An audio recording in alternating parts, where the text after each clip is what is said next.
Today we're going to be talking about bringing a shy or fearful dog into the home. I call these dogs special dogs. Bringing a special dog into your home, one has to be very careful and mindful of the dog. Why is bringing a shy or fearful dog into your home different than bringing any other dog? Well, we don't know what's happened in this dog's past. A lot of dogs mandatory that need this time to decompress. Sometimes not interacting with your dog is the best way to achieve this. You want the dog to be able to approach you when it's time. How will you know when it's time? The dog will come up to you. Sometimes this could take several hours, even days. Don't be surprised if they hide from you. Maybe they will go to the furthest part of the yard and hide under a bush. Let this happen. If you try to approach the dog or reach out, this could have an adverse effect. You will push them further away, and there's a good chance you could even get bit. A shy or fearful dog should be handled much differently than any other dogs when bringing them into your home. And I sincerely believe that this is the biggest reason why dogs get returned back to the shelter within 24 to 48 hours, because not only does the public not know this, but the shelter doesn't either. It's pretty sad. The shelter gives you poor advice right from the get-go. They will try to tell you to take this dog, put him in the bed, and they don't really understand the logic behind a shy or fearful dog. So we're trying to minimize the amount of dogs that get returned to the shelter, and we're really trying to encourage the proper connection between you and your dog. You may notice that I have a video on bringing a new dog into your home. Well, this one's much different.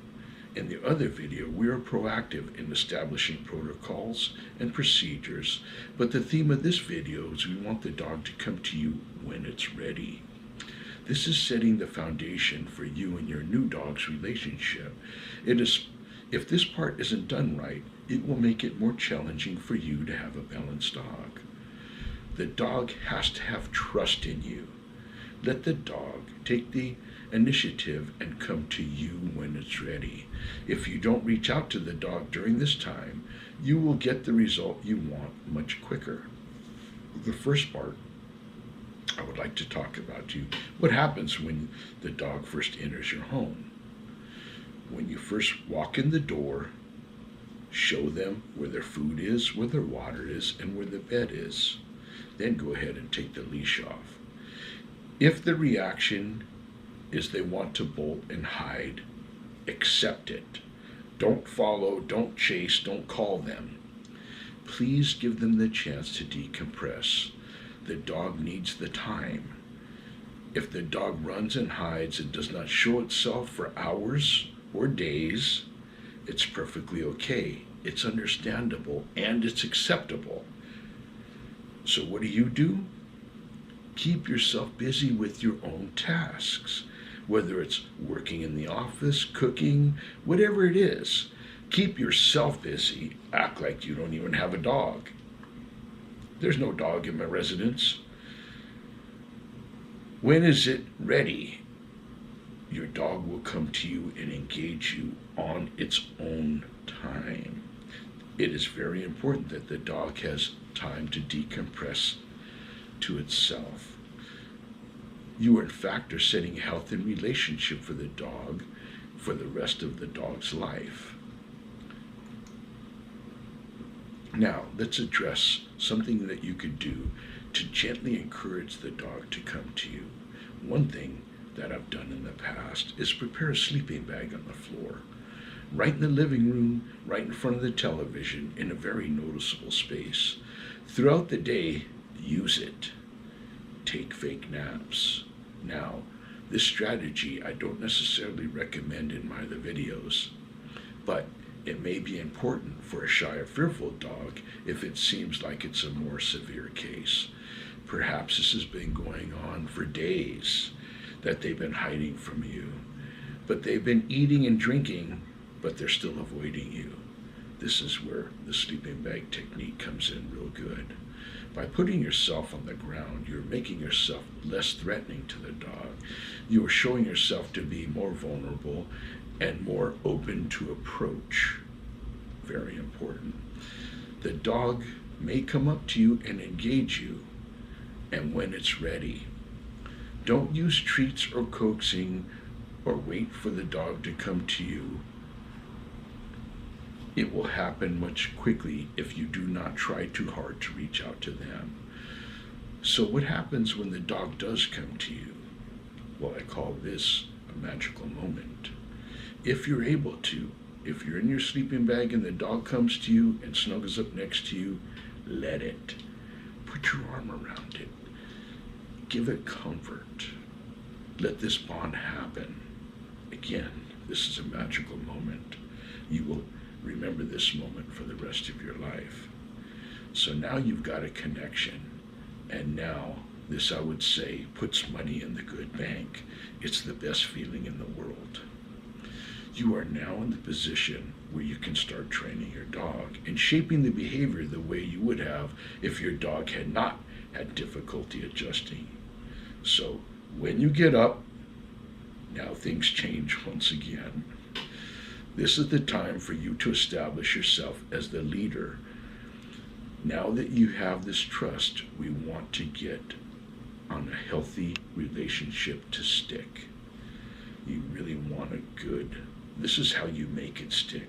So now that you've had a moment, you need to be firm in establishing your protocol for the dog. So here's what you do. When you get up from being that bonding moment, you now begin to make them work for affection. This is a great strategy for achieving a connection with your dog. Give them jobs, tasks, make them work for affection. Do not give affection away just because they're standing next to you. That equals submitting to your dog and establishing them as the leader. This causes confusion and isn't helpful to the dog. You also want to do what I call active ignoring. When the dog comes up to you and tries to engage in your attention, don't give it to them every time. Let them walk away from you thinking it's defeated. Then call them back, give them a task, and then give them praise when they do it. At boot camp, work for praise. Teach the dog that you don't communicate with them on their terms. But when they respond to your call, they get huge rewards. I know you want to continue to feel that connection with your dog after the transition you both had when the dog came into your home. But you need to be careful. Our goal is to make the dog progress as quickly as possible. You do want to give them ample time to absorb everything. Don't cram it down their throat. When you come across these hot spots, allow your dog the time it needs to absorb them. Sometimes I just pull myself back and watch. Let the dog observe. You observe and move on. Don't dwell on any of these challenges too hard for right now. Just let them suck this stuff up in teaspoon fashion, not tablespoons. So if you're feeling you're having a meltdown, sit there for a few moments, let them process it, and then move on. We're not in a great big hurry. This doesn't have to be done all in one sitting. You're not going to fix everything in one shot. So don't be afraid to come back and forth with it. The dog needs the time to absorb everything without feeling any pressure. Continue to make them work for affection and do active ignoring as you're going through life. Now we'll start introducing the dog to some of the protocols you want to establish for basic daily routine. The first one we should discuss is your dog's meal time. No dog, big or small, should eat an hour before and an hour after exercise because this can cause bloat, mainly for larger sized dogs, but I say it for all dogs. And this is when the stomach twists. And this is not like humans when they feel bloated. This is a serious life or death medical issue. In terms of structure, have the dog eat twice a day in the morning and in the evening. And if you eat first, since you are the alpha, again, if you have a dog with no behavioral problems, this may be simple to implement. I hope you find these suggestions helpful when bringing your new dog into the home. Joe from Doggy Boot Camp. I asked AI a question. Does inappropriate affection lead to inappropriate behavior? Folks, I want you to understand these are not my words. It may sound very similar, but they're not mine. This is from AI. GBT Snapchat.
Well, I would really like to thank GBT Snapchat for giving us this info. Now that you have this information, now you have the ability to make choices. And we hope the choice that you make is the one that's going to be the easiest for your dog. The more you make these suggestions, black and white, the easier it is on the dog. It might be a little bit challenging for you to look at this stuff as being a positive way of engagement, but it's just a different way of communicating that is much more beneficial to everybody. And it's for a short time. This is not going to be for the lifetime of the dog. Please understand that.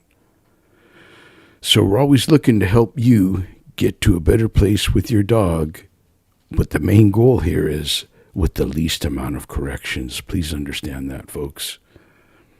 Make the change. Let's get those dogs better. Let's quit creating dependent dogs. Let's make them independent. I'm Joe from Doggy Boot Camp. Thanks for watching.